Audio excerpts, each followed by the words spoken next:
guys, today we're going to be talking about one of the ways that we're going to be both building muscle and burning fat at the same time. So in order to do that, we have to break down the endocrine system, the hormone system in your body. Now what I have here is sort of an analogy, a metaphor, some way to show you how this is going to be effective, and we're also going to be talking about upregulation and downregulation. So the problem people have is they have insulin resistance, they have downregulation of their insulin receptors. So let's get right into this here. So right here you have your cell, all right? Think of this as the party, this is the club, everybody's coming here to hang out, all right? But of course you're gonna have a guard, you have a bouncer. This is the insulin receptor, okay?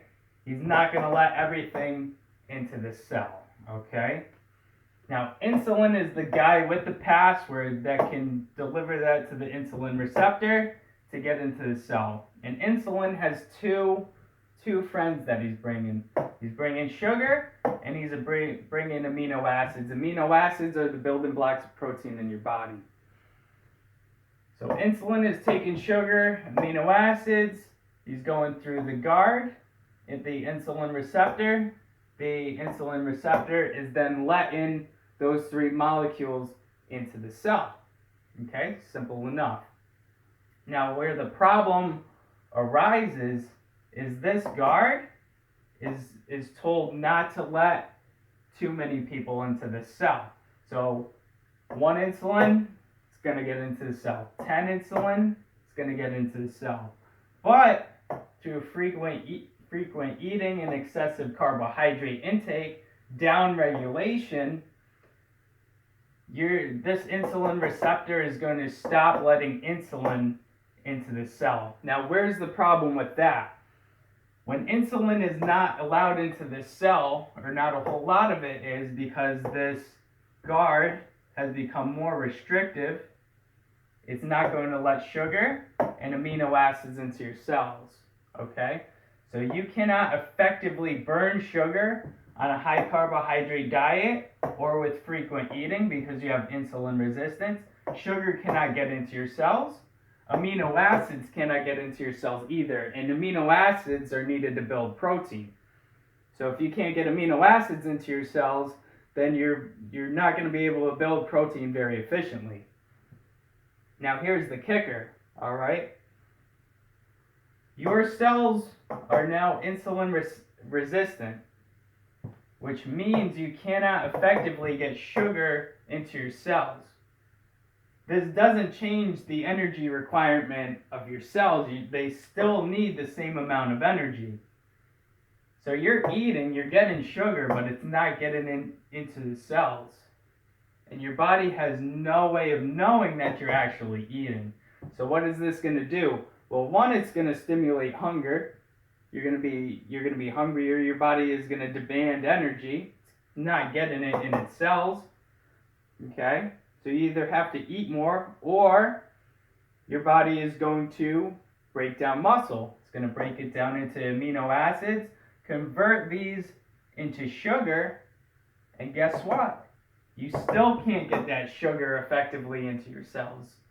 So what's happening here when you have insulin resistance, your protein is breaking down, it's converting into sugar, can't get into your cells, and then what happens is it's end up stored as fat. It can't get to that active site where it can be used, so it's going to be used as storage. Okay, it's going to be kept there basically in perpetuity until you fix this issue. Okay, so we talked about downregulation. That's this problem right here, what we just discussed.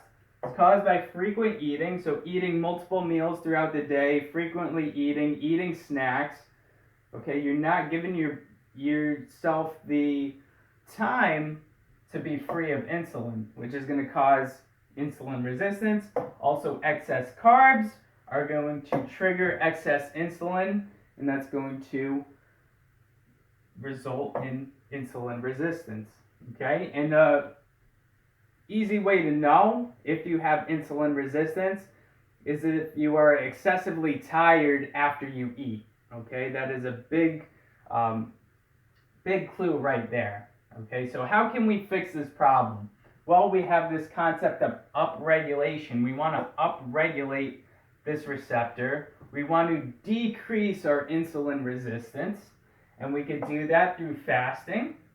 Okay, so that when you're fasting, that's a large chunk of time where you're not secreting any insulin. So you're going to help heal your insulin resistance, and then go in low carb. Okay, if you go low carb, you're not going to be, again, you're not going to be triggering as much insulin, which gives your insulin receptors time to heal from that insulin resistance. Okay? So a quick tip, something that you can implement right now. I wouldn't jump right into an intermittent fasting period, especially if you're addicted to carbohydrates.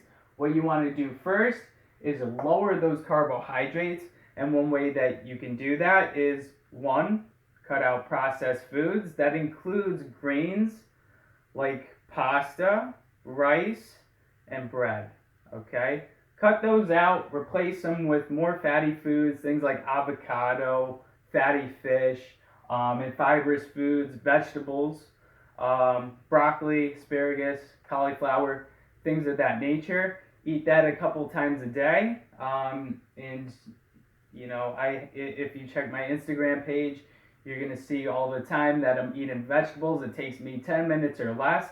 But those are some of the things that you can do to improve your insulin sensitivity, which is then going to improve your metabolism. You're going to more effectively get sugar and amino acids, which are going to help you build muscle into your cells. Hope that makes sense. Hope you guys got something out of that, and thank you for watching.